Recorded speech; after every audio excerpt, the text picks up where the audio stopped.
সোমালিয়ায় বিমান হামলার নির্দেশ দিয়েছেন যুক্তরাষ্ট্রের প্রেসিডেন্ট ডোনাল্ড ট্রাম্প। তার নির্দেশ মেনে ইতোমধ্যে হামলা চালানো হয়েছে। গতকাল শনিবার ট্রাম্প সামাজিক মাধ্যম এক্সে এ বিষয়ে একটি পোস্ট দেন। বিবিসির প্রতিবেদনে বিষয়টি জানানো হয়েছে।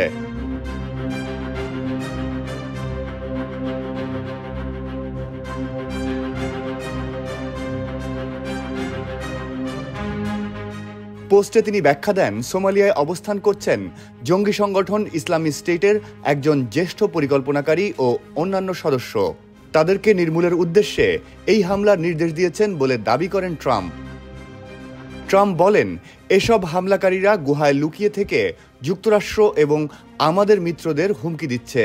এসব হামলায় ওই গুহাগুলো যেখানে তারা লুকিয়ে থাকতে পারেন সেগুলো ধ্বংস করেছে। সেই সঙ্গে বেসামরিক মানুষদের ক্ষয়ক্ষতি না করেই লুকিয়ে থাকা অনেক সন্ত্রাসীকে হত্যা করা হয়েছে। তবে বিবিসির পক্ষ থেকে হামলার বিষয়টি নিরপেক্ষভাবে যাচাই করে দেখা সম্ভব হয়নি। ট্রাম্পও সোমালিয়ায় হামলার লক্ষ্যবস্তু, কারণ নাম, পরিচয় সম্পর্কে বিস্তারিত কিছু বলেননি।